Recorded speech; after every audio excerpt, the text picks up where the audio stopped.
Hello students, कैसे हो आप लोग।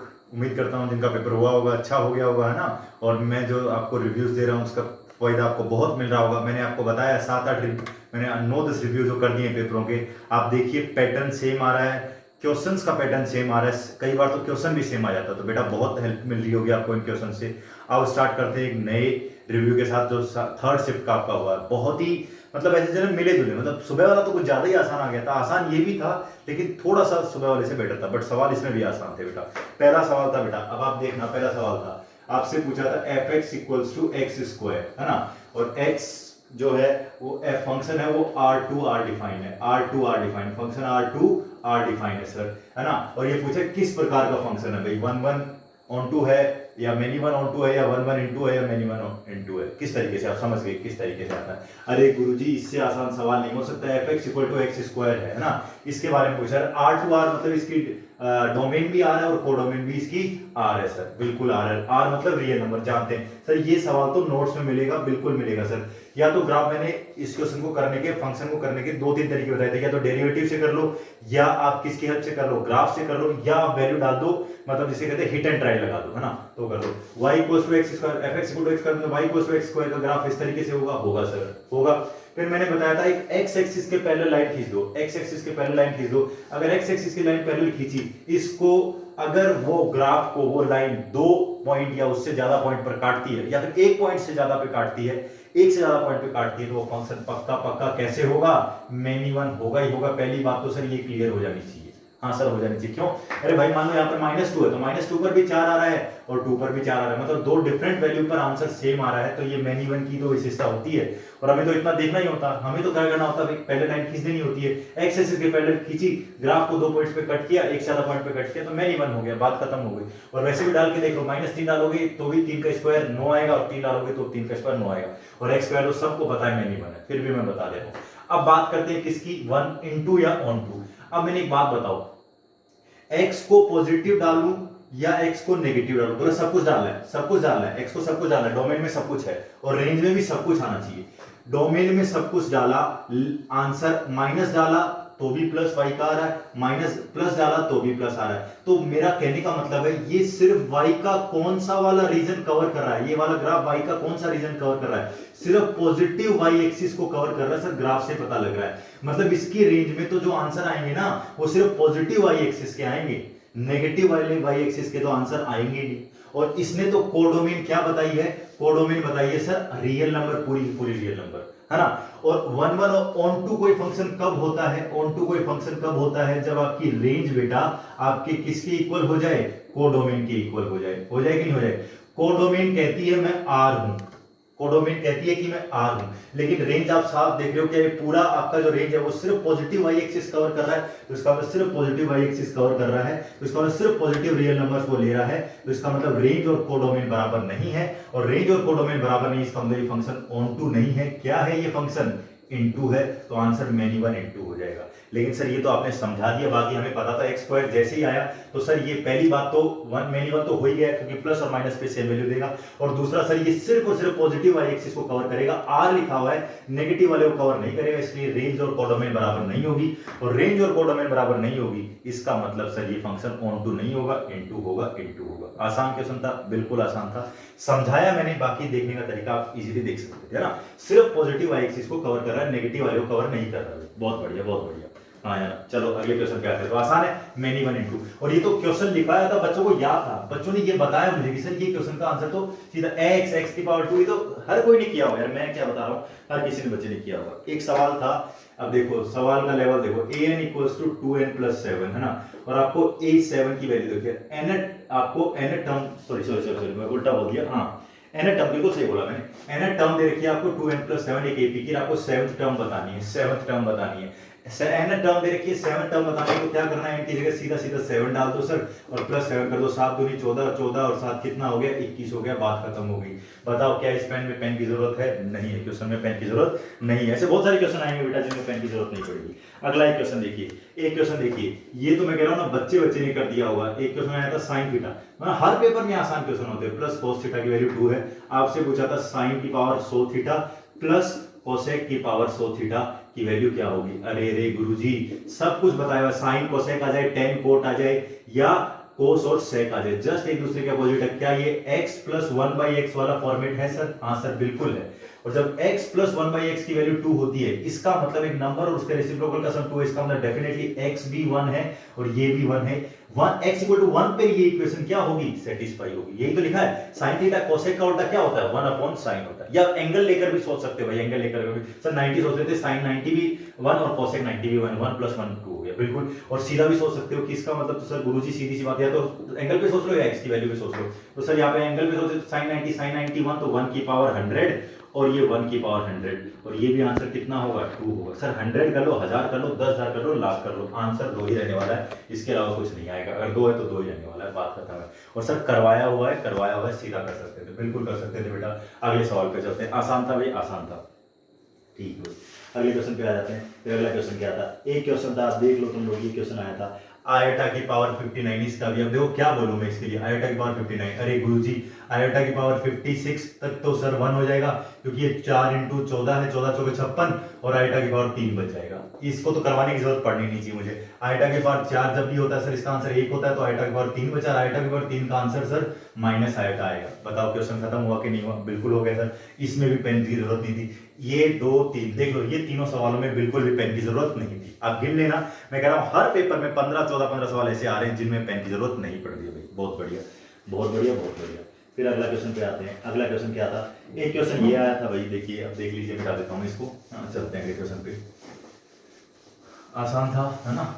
एकदम कह रहा हूं ना, हर पेपर में आ रहे हैं, तो इसमें हड़बड़ाहट वाली बात है ही नहीं कि कुछ ऐसा छूटेगा। अब देखो ये सवाल कितनी बार आएगा इस तरीके का इंटीग्रेशन का सवाल? 0 से π/2 root of sine x upon root of sine x plus root of cos x. Property 4 पे आप देख लीजिए, मेरा वीडियो प्रीवियस खोल के देख लीजिए आप, हर पेपर में इस कंसेप्ट पे आया है सवाल, ये हर कंसेप्ट। एक पेपर में dx upon 1 plus root 10x था सर, वो भी वही था, रूट 10x था ना। मैंने बोला dx upon 1 plus root 10x आ जाए या dx upon 1 plus root cot x आ जाए, सबका आंसर π/4 होता है, π/4 सीधा सीधा बताया था, इसलिए रिव्यू देखना इंपॉर्टेंट होता है। और सीधा अप्लाई प्रॉपर्टी कौन सी कर दो सर? 4 कर दो आप, प्रॉपर्टी 4 है ना। फोर्थ प्रॉपर्टी क्या होती है सर? फोर्थ प्रॉपर्टी कि इन दोनों को ऐड कर देंगे, इसमें से घटा देंगे, तो इसमें से घटाओगे तो साइन ये बनेगा π/2 माइनस एक्स, लिख देता हूं, बाकी लिखने वाली बात नहीं है, ये भी लिख देता हूं, साइन π/2 माइनस एक्स, बिल्कुल लिख सकते हैं सर। इसको लिखेंगे सर कोस π/2 माइनस एक्स, हाँ सर बिल्कुल लिखेंगे। और अब ये बन जाएगा sir cos x root cos x, और ये बन जाएगा root cos x plus root क्या सर? Sine x. और सर अब और 0 से कहां तक है? π/2 तक है सर, इसको भी 0 से π/2 डाल दोगे, इन दोनों को जोड़ दो सर, है ना। टाइम पास वाली बात है, जोड़ दोगे तो सर ये root x root sine x ऊपर बन जाएगा, तो सर ये 0 से π/2 और ये बनेगा sir root of sine x plus root of cos x upon root of sine x plus root of cos x, है ना। कोई मतलब नहीं है लिखने का, कहीं जरूरत नहीं थी लिखने की। 2i इक्वल्स टू आ गया आपका आंसर 0 से π/2 dx, और dx का इंटीग्रेशन x हो जाएगा गुरुजी, तो x को 0 से π/2 और 2i कर दो, तो i की वैल्यू सर π/4 आ जाएगी। लिखने की जरूरत थी नहीं, काम खत्म होना चाहिए था, क्वेश्चन को देखते ही खत्म होना चाहिए था कि सर इसका आंसर π/2 आएगा। कई बार करा चुका हूं, रिव्यू में भी बहुत बार बता दिया है, और तो बात छोड़ दो आप लोग, है ना। आसान था सर, आसान था, कर सकते हैं, बिल्कुल कर सकते हैं। अगले सवाल पे चलते हैं। तो आसान था बेटा, फिर से एक क्वेश्चन था जिसमें पेन की जरूरत नहीं थी आप लोगों को, है ना। बहुत इजीली बनने वाला क्वेश्चन था, बहुत इजीली बनने वाला था सर, बिल्कुल था साहब। अगले सवाल पे आ जाते हैं बेटा, है ना, ठीक है। अब एक क्वेश्चन आया था भाई, देखो अब ये था 10x एक दे रखा है, y इक्वल्स टू 10x दे रखा है, आपको d2y/dx स्क्वायर पूछा है, d2y/dx स्क्वायर पूछा है। सर आसान है, बिल्कुल आसान है। पहले dy/dx निकालेंगे, 10x का होगा सर sec स्क्वायर x, होगा कि नहीं होगा? हाँ होगा सर। फिर सर इसका d2y/dx करेंगे, तो सर d2y/dx करेंगे तो sec 2 तो आगे आ जाएगा 2 sec x, फिर sec x का क्या होगा सर? sec x 10x। फिर sec x का डिफरेंशिएशन sec x 10x होता है कि नहीं होता है? होता है सर। अब ये मल्टीप्लाई हो जाएगा तो 2 sec स्क्वायर x 10x, आपका आंसर आ जाएगा, क्वेश्चन खत्म हो गया। अब बताओ कोई लेवल है क्या इन सवालों का? सर बिल्कुल नहीं, एकदम रद्दी सवाल है। y इक्वल्स टू 10x दे रखा है, d2y/dx स्क्वायर पूछा है, तो dy/dx निकाला, d2y/dx स्क्वायर। मैंने पेपर जाने से पहले ही बच्चों से कहा था, है ना, पेपर जाने से पहले भी कहा था आपको कि क्वेश्चन को कि इस तरीके के क्वेश्चन, मतलब कुछ क्वेश्चन पेपर में हर एक में ऐसे आएंगे जिसमें आप डिफिकल्टी फील कर सकते हो, लेकिन यहां पर ऐसा नहीं है, नहीं है, नहीं है, बिल्कुल आसानी से हो जाएगा बेटा, बहुत बढ़िया बहुत बढ़िया। चलते हैं आगे क्वेश्चन पे, नेक्स्ट पे। ठीक है ना, कुछ क्वेश्चन ऐसे रहते हैं। अब अगला क्वेश्चन आया था, आप देखिए देखिए अगला क्वेश्चन क्या आ रहा है, अब देखिए मैं देखता हूँ बेटा, अगर 2 मिनट मुझे दीजिए। एक क्वेश्चन है, अब देखो फिर से आ गया, 10CR इक्वल्स टू 10CR+4 और R की वैल्यू निकालनी है। 2 या 3 सेट पहले ऐसा सवाल एक और आ चुका है, बिल्कुल आ चुका है। कैसा आया था, NCA कंसेप्ट बता चुका हूं, NCB के बराबर होती है। तो 2 कंडीशन होती है सर, पहली कंडीशन होती है A इक्वल्स टू B और दूसरी कंडीशन बनती है A plus B equals to N। जो लगती है वो लगा दो, मतलब इससे आसान सवाल नहीं होता, चाहे परम्यूटेशन एंड कॉम्बिनेशन का ले लो चाहे इसका ले लो। तो जब मैंने बोला इसको अगर मैं बराबर करूं तो R इक्वल्स टू R+4 हो जाएगा, R कट जाएगा, तो पहली वाली कंडीशन तो कामयाब नहीं होगी। दूसरी वाली करते सर, ये A है ये B है, तो सर R प्लस R+4 की वैल्यू 10 के बराबर हो जाएगी। ये A है ये B है, तो 2R इक्वल्स टू सर 6 हो जाएगा। R की वैल्यू कितनी निकल के आ जाएगी सर, 3 आ जाएगी। अब बताओ एकदम हलवा सवाल है कि नहीं है, बिल्कुल हलवा है, आराम से कर सकते हो सर, बिल्कुल आसानी से हो सकता है सर, है ना। अगले क्वेश्चन पे चलते हैं बेटा। अगला क्वेश्चन जो आया था वो देख लीजिए आप लोग, देखो अब किस तरीके का क्वेश्चन आया था वो देखिए आप। आसान क्वेश्चन एकदम, आपको कतई मतलब ऐसा वाला लल्लू सवाल आया हुआ है, देखिए।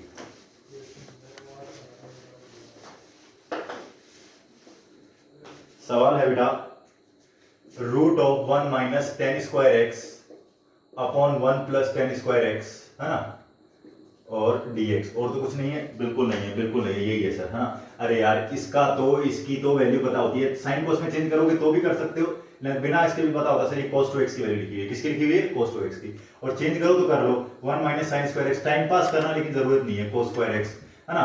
और सीधा लिखता हूं, जब कॉमन लेंगे तो cos स्क्वायर एक्स माइनस क्या बनेगा, साइन स्क्वायर एक्स, और नीचे क्या आ जाएगा सर, cos स्क्वायर एक्स आ जाएगा। और ये जब कॉमन लोगे तो cos स्क्वायर एक्स प्लस क्या बनेगा सर, साइन स्क्वायर एक्स, और नीचे क्या आएगा सर, cos स्क्वायर एक्स। ये कटेगा सर, इसकी वैल्यू 1 होती है, ये वैल्यू cos 2x होती है, सीधा सीधा बता रहा हूं भाई, है ना। cos 2x होती है कि नहीं होती, होती है सर। अगर ये ऐसा होता है, अब cos 2x होती है तो cos 2x की वैल्यू जो आती है वो क्या बोलते हैं, cos 2x होता है, और cos 2x का इंटीग्रेशन sin 2x, और फिर साथ में क्या आ जाएगा 1/2 प्लस c आ जाएगा। हाँ या ना, क्लियर है कि नहीं है बेटा, बहुत बढ़िया बहुत बढ़िया। चलते हैं, हाँ चलिए बेटा आगे चलते हैं। वेरी गुड है ना। वो कोई फोन आ रहा था तो मैं वो देखने लग गया भाई। हाँ तो cos 2x = 1/2 sin 2, शायद किसी बच्चे का याद होगा ना, तो वो मैं देखने लग गया था। क्लियर हो गया भाई, आसानी से हो जाएगा, हाँ बिल्कुल हो जाएगा। अब देख खत्म था, अब इसमें भी ये लाइन लिखने की जरूरत नहीं थी, ये वैल्यू cos 2x की होती है, आसानी से हो जाएगा भाई। अगले क्वेश्चन पे चलते हैं। आसान था सर, बिल्कुल आसान था। एक क्वेश्चन आया था, ये देखिए, ये टफ नहीं था, बस सोचना था थोड़ा सा। 1 minus cos 2x, 1 minus cos 2x into sine 5x, है ना, into 5x upon x square sine 3x, x square sine 3x, है ना, एक्स स्क्वायर साइन 3x। ठीक है, लिमिट x टेंड्स टू 0। जब इतने सारे, मैंने बोला चाहे चेक करो 0/0 फॉर्मेट बन रहा है, लेकिन डिफरेंशिएशन करोगे ना तो ज्यादा 1 - 1 बाई cos 0 0 1 - 1 0 0 बन गया, नीचे भी 0 बन रहा है सर, 0/0 तो बन रहा है, लेकिन इसका डिफरेंशिएशन करने में तो टाइम ज्यादा लग जाएगा, खराब हो जाएगा डिफरेंशिएशन अगर आप वो एल हॉस्पिटल लगाओगे तो उससे बढ़िया क्या है। अरे सर आपने बताया था जब इतने सारे साइन दिखे तो वो साइन x अपॉन x वाला फॉर्मेट लगा दो, क्योंकि लिमिट x टेंड्स टू 0 ही है ना, तो वो लगा देते हैं। 1 माइनस cos 2x को क्या लिख सकता हूं मैं, 2 sin स्क्वायर x लिख सकता हूं सर, बिल्कुल लिख सकते हो सर, है ना। 1 माइनस cos 2x ही था फंक्शन, एक बार मैं चेक कर लो भाई, मेरे को तो यही मिला है, बाकी आप चेक कर लीजिए भाई, है ना। sin 5x, है ना, कंसेप्ट जानना बहुत इंपॉर्टेंट है ना। ठीक है, अब ये सर इसके नीचे sin स्क्वायर x है तो नीचे x स्क्वायर इसके को दे दो ना, क्यों नहीं आप दे रहे हो सर। इसके नीचे क्या लगा दो सर, 5x लगा दो, तो 5x इसके नीचे लगा दिया तो इसको 5x मल्टीप्लाई भी कर दो। फिर सर इसके नीचे आपने sin 3x दिया है तो इसके नीचे भी 3x ही दे दो, और ये इसको 3x से मल्टीप्लाई भी कर दो। हाँ या ना, क्योंकि आपको पता है sir limit x tends to 0, sin x अपॉन x की वैल्यू क्या होती है सर, sin x अपॉन x की वैल्यू क्या होती है सर, 1 होती है सर, 1 होती है ना। तो इसके नीचे तो, और लिमिट x टेंड्स टू क्या है सर, 0 है सर। सर ये वैल्यू 1 हो गई सर, ये 1 हो गई सर, ये वाली 1 हो गई, क्या बचा सर, x से x कट गया सर, क्या बचा 2 × 5/3, सब कुछ कट गया ना, 5 और 2 और नीचे 3, तो सर आंसर निकल के आ गया 10/3। अब बताओ 2 लाइन में क्वेश्चन खत्म हो गया, कितना ही बड़ा दिख रहा हो। एल हॉस्पिटल लगाते तो टाइम क्या लगता, ज्यादा लग जाता। बहुत बढ़िया बहुत बढ़िया, आसानी से हो रहा है भाई। अगले क्वेश्चन पे चलते हैं ना, इजीली खत्म हो गया सर, इजीली खत्म हो जा रहा है, हलवा आ रहा है सर, एकदम क्वेश्चन आसान आ जा रहा है ना। फिर एक क्वेश्चन आया था, देखो अब समझ लो आप लोग, है ना। जब बाइनोमियल मैंने पढ़ाया था तब ये बात बहुत बार बताई थी। क्वेश्चन आया था x minus 1/x⁶, find the term, find the coefficient of the term, find the coefficient of the term independent of x, independent of x, x से स्वतंत्र पद का गुणांक ज्ञात करो, एक्स से स्वतंत्र पद का क्या ज्ञात करो आप लोग, गुणांक ज्ञात करो, हाँ या ना। अब इस केस में मैंने आपको बताया था कि भाई स्पेशल केस ऑफ कोएफिशिएंट गुणांकों का स्पेशल केस पढ़ाया था, तब मैंने ये चीज बताई थी। एक ऐसा फॉर्मेट जरूर आएगा, जरूर आएगा, या तो इंडिपेंडेंट का आ जाए चाहे नॉर्मल का आ जाए। मैंने एक फॉर्मेट लिखाया था, याद हो तो, ax की power alpha plus 1 upon bx की पावर बीटा और की पावर m, की पावर m, है ना। और इसमें आपसे अगर वो x की पावर मान लो m का गुणांक पूछता, मैं बता देता हूं एक बार, x की और m का गुणांक पूछता तो किसके बराबर होता है, मैंने बोला था ये अल्फा नहीं है, बीटा भी, n alpha minus m upon alpha plus beta. क्या ये होती है, क्यों नहीं होती, ये वाला पद होता है ना जो किससे स्वतंत्र होता है, जो किससे स्वतंत्र होता है आपके वो उससे स्वतंत्र होता है, किससे स्वतंत्र होता है, एक मतलब x से स्वतंत्र पद निकालना, तो r equals to n alpha minus m upon alpha plus beta, ये होता है नॉर्मल। लेकिन हमें जो टर्म ढूंढना है सर, उसमें अब क्या ढूंढना है सर, अब वैल्यू रखते हैं। x अल्फा सर कुछ भी नहीं है, पावर कितनी है सर, 1 है, n की वैल्यू कितनी है सर, 6 है, तो 6 into 1 है, माइनस m कितना है सर, x की इंडिपेंडेंट निकालना, मतलब x की पावर 0 सर, m की वैल्यू 0 है, बिल्कुल है। अल्फा की वैल्यू 1 है सर, बीटा की वैल्यू भी 1 है, तो 1 प्लस 1 हो गया सर, तो 6 अपॉन 2 हो गया सर, 6 अपॉन 2 3 आ गया, r निकल गया, अरे r निकल गया, r निकल गया। तो अब कोएफिशिएंट पूछा गया, पद पूछा होता तो आंसर आ जाता, लेकिन हमसे r पूछा है, तो tr प्लस 1 क्या लिखोगे, 6c क्या लिखोगे, 3 लिखोगे यहाँ पर, हाँ है ना। tr प्लस 1 होता है ncr होता है ना, ncr, तो 6c3 x की पावर कितनी, 6 माइनस 3 और माइनस 1 अपॉन x की पावर कितनी, 3। वैसे तो आपको पता ही ये कट ही जाएगा, बस माइनस 1 की पावर 3 तो माइनस 12 आ जाएगा, तो माइनस 63 आ जाएगा, बस समझ रहे हो ना, ये कट जाएगा सारा का सारा, है ना, ये कट जाएगा भाई। तो माइनस 63 को सोल्व करो, 6 इंटू 3 बार खोलो, 5 इंटू 4 और नीचे 3 फैक्टोरियल मतलब 6 कट जाएगा, तो आंसर माइनस 20 आ जाएगा। अरे मेरे लाल मेरे पीलो, माइनस 20 आंसर आया कि नहीं आया आपका निकल के, हाँ या ना। ये फॉर्मेट बताया था मैंने, x की power alpha plus 1 upon bx की पावर बीटा में x की पावर m का कोएफिशिएंट निकालना है, तो कौन से टर्म होगी जिसका कोएफिशिएंट x की पावर m होगा, तो r equals to n alpha minus m upon alpha plus beta, r निकल आया, आंसर आ गया, क्वेश्चन खत्म हो गया। इजी है, बिल्कुल इजी है सर, कर सकते हैं, है ना। आगे चलते हैं बेटा, ठीक है। अब एक क्वेश्चन आया था, ये देख लीजिए, अब एक क्वेश्चन ये आया था, आसान आ रहा है, एकाध क्वेश्चन जरूर ऐसा आ जा रहा है बेटा, है ना, जिसमें आपको थोड़ा सा ऐसा हो रहा है, बाकी तो क्वेश्चन बहुत ही क्या आ रहे हैं सर, इजी आ जा रहे हैं। फिर एक क्वेश्चन था भाई, d by d x of tan inverse cot x, ये क्वेश्चन था। अब गुरुजी इससे आसानी क्या होगा, इसका डी बाई डी एक्स निकालना है। अरे सर इसको लिख लेते हैं ना, कोट थीटा क्या होता है sir, tan pi by 2 minus theta होता है कि नहीं होता है, हाँ सर होता है ना। और डी बाई डी एक्स है, बिल्कुल होता है, tan में चेंज कर लीजिए, tan में tan इनवर्स tan से कैंसिल कर दिया, तो D by d x of किसका बच गया sir, pi by 2 minus x का बच गया सर, पाई बाई 2 का तो 0 और माइनस एक्स का -1, आंसर -1 आ गया। इस केस में भी कोई खास पेन की जरूरत नहीं थी भाई, ये सुनो, हाँ भाई देखो अभी भी मेरे पास मैसेज और आ रहा है, लेकिन वो क्या हो गया, मैंने वीडियो बनाना स्टार्ट कर दिया, तो इस वजह से मैं थोड़ा सा आपको नहीं बता पा रहा हूँ कुछ क्वेश्चन है ना, कि भाई बाद में ये वीडियो बना ही रहे, तो अब देख लेता हूँ बेटा। एक क्वेश्चन था बेटा, एक ये क्वेश्चन आया था, देख लीजिए, मैट्रिसेस का क्वेश्चन था ये वाला। ये क्वेश्चन इस तरीके से था, a equals to omega 0 0 omega, है ना, ये डायगोनल मैट्रिक्स है, विकर्ण अवयव सबको पता है। a की पावर 100 पूछा था भाई, इसमें जो बच्चा मुझे बता रहा था a की पावर 100 था सर, तो a की पावर 100 था सर, 2 निकाल लेते हैं एक बार, और omega cube root of unity है भाई, ओमेगा के बारे में बता रखा है, क्यूब रूट ऑफ यूनिटी, इकाई का घनमूल है भाई, ये क्यूब रूट ऑफ यूनिटी है, तो सर स्क्वायर करेंगे एक बार, इसका कर लेते हैं सर। वैसे तो आपको मैं बता चुका हूं एक बात की, चलो फिर भी मैं कर देता हूं सर, ये इससे मल्टीप्लाई होगा, ओमेगा स्क्वायर हो जाएगा, है ना, ओमेगा स्क्वायर हो जाएगा सर। फिर फर्स्ट कॉलम से ओमेगा 0 0 0, तो सर ये तो 0 आएगा सर। फिर सर इसको इससे गुणा करेंगे तो सर ये 0 हो जाएगा, 0 इंटू ओमेगा, ओमेगा इंटू 0, फिर सर 0 इंटू 0 0, ये ओमेगा स्क्वायर। अरे गुरुजी एक बात समझ में आई, जब पावर 2 करी ना तो 2 आ गया, तो इसका मतलब ऑब्जर्व कर रहे हैं, तो सीधा एक बात चिपकाते हैं, जब पावर 100 करेंगे ना तो इसका मतलब सर यहाँ पे ओमेगा की पावर क्या आएगा, 100 आएगा, और यहाँ पे 0 आएगा, ये 0 और ओमेगा की पावर 100।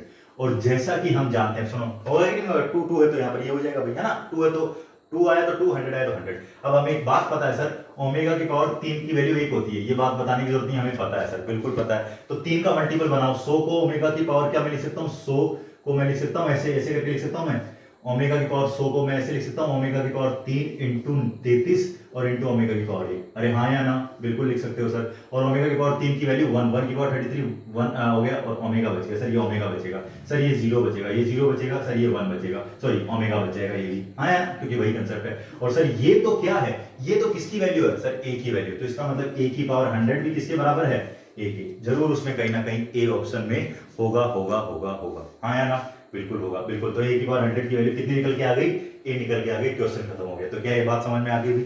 हाँ सर बिल्कुल आ गई, आसाम से हो सकता है। बस एक बार ऑब्जर्व किया हमने 2 पावर के लिए, और 2 पावर के लिए ऑब्जर्व किया तो 100 पावर के लिए क्वेश्चन को खत्म कर दिया तुरंत, हाँ या ना, इजी है सर, बिल्कुल इजी है सर। अब एक क्वेश्चन और देखता हूँ भाई मैं क्या आया था। हाँ अब एक क्वेश्चन ये आया था भाई, ये भी देख लीजिए आप लोग, है ना, आसान था, कोई मुश्किल नहीं था। एप्लीकेशन और डेरिवेटिव्स का सवाल था, अवकलन के अनुप्रयोग का सवाल था। सवाल क्या था, वो ये था भाई,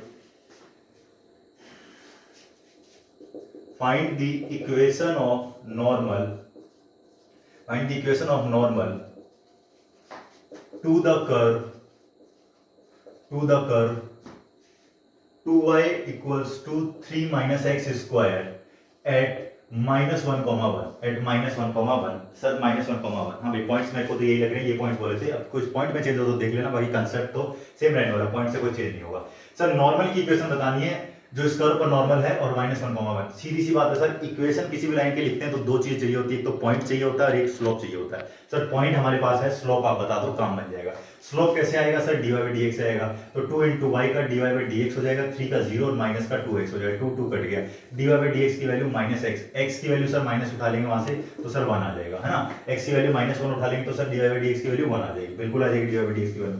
अब ये स्लोप किसका है, ये स्लोप ऑफ टेंजेंट आया बेटा, ना, ये स्पर्श रेखा का स्लोप आया, आता है कि नहीं आता। लेकिन आपको स्लोप किसका चाहिए, आपको नॉर्मल का चाहिए, और नॉर्मल और ये तो आपस में क्या होती है भाई, ये तो परपेंडिकुलर होती है ना, टेंजेंट दोनों 90 डिग्री पर होती है, बिल्कुल होती है। तो अगर इसका स्लोप 1 है तो उसका स्लोप 90 डिग्री पर m1 into m2 की वैल्यू किसके बराबर होती है, -1 के बराबर होती है, सबको पता है। तो सर यहाँ से m2 जो आएगा वो -1 आ जाएगा, ये -1 आ जाएगा, बिल्कुल आ जाएगा। अब सर नॉर्मल का स्लोप मिल गया है, अब समीकरण लिखने में कोई दिक्कत होगी नहीं सर। y माइनस y1 1 है, इक्वल टू -1 है ना, -1 इंटू x माइनस x1, और माइनस माइनस क्या हो जाएगा सर, प्लस हो जाएगा, बिल्कुल हो जाएगा। तो y minus 1 equal to -x और -1 हो जाएगा सर, ये कट जाएगा, y प्लस x की वैल्यू 0 निकल के आ जाएगी, ये इक्वेशन आ जाएगी, हाँ या ना। मैं फिर से बोल रहा हूँ, अगर पॉइंट में कुछ और हो तो बात अलग है, बाकी कंसेप्ट यही लगेगा कि अगर इक्वेशन ऑफ नॉर्मल निकालनी थी तो आपको dy/dx निकालना था, ये टेंजेंट का स्लोप आ गया, और जो टेंजेंट का स्लोप आएगा नॉर्मल का स्लोप उसका जस्ट रेसिप्रोकल होगा, तो 1 का रेसिप्रोकल -1 हो जाएगा। आसानी से सवाल हो जाएगा सर, कर जाएंगे। आसान था, बिल्कुल इजी था सर, कर सकते हैं, बिल्कुल कर सकते हैं। हाँ काहे दिक्कत होगी भाई, काहे दिक्कत होगी, बिल्कुल नहीं होगी। एक फिर से मैंने आपको बार मैं दोहरा देता हूँ, फिर से एक इक्वेशन सवाल आ रहा है, दो ही प्रकार के सवाल आ रहे हैं अभी तक मैंने जो ऑब्जर्व किए हैं इसमें डिफरेंशियल इक्वेशन में, अवकलन समीकरण में। एक सवाल तो आ रहा है आपका किससे रिलेटेड, एक सवाल तो आ रहा है आपका डिग्री, और हर में आ रहा है डिग्री और ऑर्डर आपसे पूछा है, और डिग्री पूछ रहा है, ऑर्डर तो बता ही देंगे, डिग्री भी बताई दे रहे हैं यहाँ पे। और एक क्वेश्चन आ रहा है इंटीग्रेटिंग इंटीग्रेटिंग फैक्टर पे, है ना, वो सवाल फिर से आ गया है। आपका जो कोएफिशिएंट है वो कैसे आया सर, ये देखिए, x dy/dx इक्वल्स टू आपको दे रखा है -y इक्वल्स टू आपका है x स्क्वायर, है ना, x स्क्वायर दे रखा है ना, और आपसे जो इंटीग्रेटिंग फैक्टर पूछा है, इसका इंटीग्रेटिंग फैक्टर पूछा है, यही था इक्वेशन। तो इंटीग्रेटिंग फैक्टर निकालना तो पहले तो गुरुजी इसको ठीक कर दो, x से डिवाइड कर दो, तो -y/x equals to x square हो गया। और इंटीग्रेटिंग फैक्टर का सर फॉर्मूला क्या होता है, e की पावर p dx, सेम तरीके से मैंने करके बताया था आपको, e की पावर p dx होता है ना, e की पावर बोल रहा हूँ मैं, क्या लिख दिया मैंने, क्वेश्चन ठीक है ना, ये चीज हाँ सही है ना, e की पावर इंटीग्रेशन p dx होता है, ये सुन लो, हाँ, और ये भी x से डिवाइड कर दोगे तो x हो जाएगा, हाँ बिल्कुल ठीक है भाई, हाँ बिल्कुल ठीक है, x से भी डिवाइड होगा ना, ये ठीक है ना भाई, थोड़ा सा जल्दबाजी में हो जाता है थोड़ा बहुत, तो देख लीजिएगा भाई ना, तो ये x कट गया, तो इससे हमें मतलब ही नहीं है। इंटीग्रेटिव p की वैल्यू क्या होती है सर, y का कोएफिशिएंट कितना है सर, -1/x है, बिल्कुल है सर, तो -1/x है तो e की पावर -1/x dx हो जाएगा, हाँ सर हो जाएगा, बिल्कुल हो जाएगा। और आप सर अच्छे से जानते हैं -1/x हो जाएगा, और -1/x का क्या इंटीग्रेशन होता है सर, -log x आ जाएगा सर, बिल्कुल आ जाएगा, है ना, और -log x आ गया गुरुजी, और -log x आ गया, आपको पता है सर, ये माइनस पावर में ले जाओ सर, e की पावर log x की पावर -1 कर दो, माइनस चली जाएगी। और अब एक बात पता है, जब बेस होता है तो इनका बेस सबका क्या होता है सर, e होता है log में, इंटीग्रेटिंग फैक्टर में। तो सर अब एक प्रॉपर्टी होती है e की power log c base b, जिसमें c और a आपस में क्या हो जाते हैं, चेंज हो जाते हैं sir, log a base b बन जाएगा। तो सर ये x की पावर ये पूरा का पूरा उठा के यहाँ पे ले आओ, और log ये e यहाँ पर ले जाओ, e बेस e, और log e बेस e का वैल्यू 1 होता है, और ये आंसर x की पावर -1/x। बहुत सारे बच्चे इस माइनस की वजह से गलती करते हैं, इस माइनस को छोड़ देते हैं, और ये माइनस छूट जाएगा तो x आ जाएगा, फिर आंसर x लिख के आते हैं, जो कि गलत है, आंसर 1/x होगा अगर यही फॉर्मेट था तो, है ना। ये ठीक है, e की power p dx integrating factor आ गया, पी क्या होता है, पी की वैल्यू क्या होती है, जो वाई का कोफिशिएंट यहाँ पर होता है, वाई का कोफिशिएंट कितना है -1/x। आंसर निकल के आ गया, बिल्कुल खत्म हो गया सर, बिल्कुल खत्म हो गया, इजी था बिल्कुल सर, है ना। इस तरीके के क्वेश्चन आपके थे भाई, है ना। यही क्वेश्चन मेरे पास, और देखता हूँ भाई कोई क्वेश्चन आपका बचा हो तो, जिस तरीके से आया था। ये हो गया, आया, ये बता दिया मैंने आपको, ठीक है, ये भी बता दिया मैंने, ये बता दिया। हाँ, एक ये पूछा था भाई, है ना, ये भी बड़ा आसान सा सवाल पूछ लिया था आप लोगों से, है ना। ये सवाल पूछा था, देखो देखो क्या था, ABCDEFGHI, है ना, GHI, और आपसे पूछा था माइनर ऑफ दी, माइनर पूछा था भाई। एक आध बच्चे ने मुझे कहा कोफैक्टर पूछा है, लेकिन माइनर निकालोगे तो कोफैक्टर भी आ जाएगा, लेकिन माइनर ही बता रहे थे 2-4 बच्चों ने, ज्यादातर बच्चों ने माइनर बताया था, डी। अरे जब माइनर निकालना होता तो जो बताना है उसकी ये वाला कॉलम काट दो, ये वाली रो काट दो, क्या बचा सर, ये बचा, तो सर BI माइनस क्या हो गया, CH हो गया, BI माइनस क्या हो गया, CH हो गया, क्वेश्चन खत्म हो गया। अब बताइए मुझे, आसान था कि नहीं था? बिल्कुल था सर, ये कोई क्वेश्चन था, इसको तो आप कोई भी बता देता, है ना। इस तरीके से क्वेश्चन हो जाएगा भाई, बिल्कुल यही क्वेश्चन है बेटा, मेरे पास 16-17 क्वेश्चन मैंने आपको बता दिए, है ना। आज थोड़ा सा मतलब ये मान लो कि वो क्या बोलते हैं, जल्दबाजी में मिले मुझे क्वेश्चन, तो वैसे स्टार्ट कर दिए, है ना। और मैंने, लेकिन उम्मीद करता हूँ मैंने सारे क्वेश्चन आपको लगभग क्या कर दिए, बता दिए, है ना। और आपको इससे बहुत फायदा हुआ, इसलिए बोल रहा हूँ रिव्यूज देखिए बेटा, जरूर देखिए, रिव्यूज का बहुत फायदा है, और क्वेश्चन उस लेवल पे आ रहे हैं, और आपको थोड़ा सा भी अगर फायदा हो रहा है बेटा, तो प्लीज शेयर करिए और सब्सक्राइब करिए बेटा, है ना। और कोई गलती रहती है, कोई वीडियो में कोई चीज नहीं समझ में आती, कोई चीज मेरे से भी गलती होती है, क्योंकि बेटा जैसे ही क्वेश्चन आते हैं मैं बनाना स्टार्ट कर देता हूँ, है ना। तो अगर कोई गलती रह जाती है तो आप जरूर मुझे मेंशन कर दीजिए, सर ऐसी बात है इसमें, उसमें डेफिनेटली इंप्रूवमेंट होगा। मिलते हैं अगली क्लास में, थैंक यू।